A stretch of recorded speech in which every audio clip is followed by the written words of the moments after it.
Why would you want to just replace Joe Biden with judicial nominees like one that Senator Josh Hawley yesterday dealt with yesterday? Let's check this out. Got some hearings going on again. And you think my time's almost expired, and I know other senators want to ask questions, so let me just very quickly here. Do you think it's wrong to discriminate on the basis of religious faith? Absolutely, Senator. Why did you argue that religious services, religious people pose a greater risk of infection than people gathered to argue for defunding the police? Okay. I was representing my client. The mayor and consulting epidemiologists had issued orders that she thought were going to protect public health. It was my role to defend those as a why did you make that argument? This seems like a strange argument to me, that religious people are somehow, more infectious than folks who have other ideological positions? I don't get it. My understanding was the nature of singing and other things epidemiologists thought could transmit COVID at a higher rate. You didn't put any scientific evidence in the record for it? Busted. Senator, those were fast-moving cases, and they weren't going to full briefing and full summary judgment with a record. That's not what the district court said. The district court said that you engaged in, and your client engaged in, and you defended discrimination on the basis of religious belief, that you offered no scientific evidence for it, that you pressed these arguments over and over and over without any foundation. Frankly, I'm disappointed that you made those arguments. You can choose what arguments to make. I'm disappointed you made those arguments. I'm disappointed you persisted in defending them here today. And for that reason, among others, I will not support your nomination. Thank you, Mr. Chairman. Senator Tillis. All righty. Little Josh Hawley there. That was good because singing, spread it a lot quicker, the COVID. Yeah, you remember the singing problem during COVID-19? Spread out in a parking lot, outside with masks on. Yeah. Much worse once you start singing on a Sunday morning, I think also was left out of that argument. As opposed to,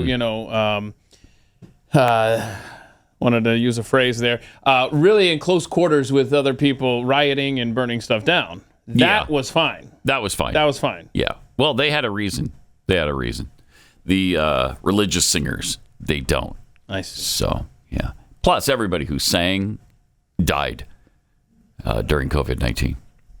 Wait a minute. Little known fact. Everyone who sang during COVID-19 died. Hold on. Yeah, it's weird. Hold on. That's a stat that you don't hear a lot. When you say during COVID-19, you mean in, say, the year 2020? Yeah, 2020, so if you 2021. Sang in 2020, you're not among us anymore. Right. You're gone. I mean, I don't specifically recall singing. See? You're alive. That's why you're alive. That's why you lived. All the singers died. That's why concerts didn't happen during COVID-19, because you couldn't sing. Too risky. Yeah, too risky. Too risky. So ridiculous. These people that Biden is trying to push down our throats. Yeah. It's really unbelievable. We got this other appointee who has called on the UN for reparations to end slavery in the U.S. That's cute. Yeah, because as you know, we're deep into slavery here in the United States of America, and he'd like it to end. And he wants the UN to step in and end it. Howard Law professor Justin Hansford addressed the United Nations Permanent Forum on People of African Descent last week and called for the establishment of UN reparations tribunals that could order the payment of reparations to African Americans.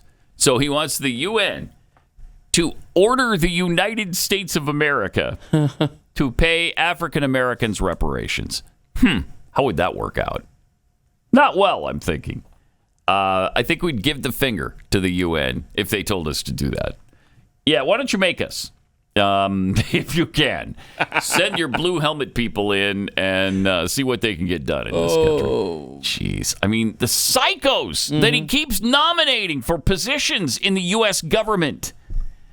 Professor Hansford objected that white lawyers and politicians have been allowed to control this debate in the United States for far too long. But so far, we have left it to scholars, the scholars of the past, the lawyers of the past, the white scholars, white lawyers, to determine the bounds of our legal imagination, to determine the narrow structures that we will use to determine what justice looks like for our people. So I come to you today with a novel proposal that we begin to think our own thoughts, propose our own vision of justice, and implement that justice as part of the Permanent Forum on people of African descent. All right. Let's be honest. Joe Biden barely remembers his name. He doesn't know any of these nominations that are being put forward. This is from the Marxist cabal that's running this nation. I mean, I'm not saying he wouldn't sign off on it. Oh, of course he would. But, of course he would. But man, this is it's bad. This is ruled by Marxists right here. It's bad.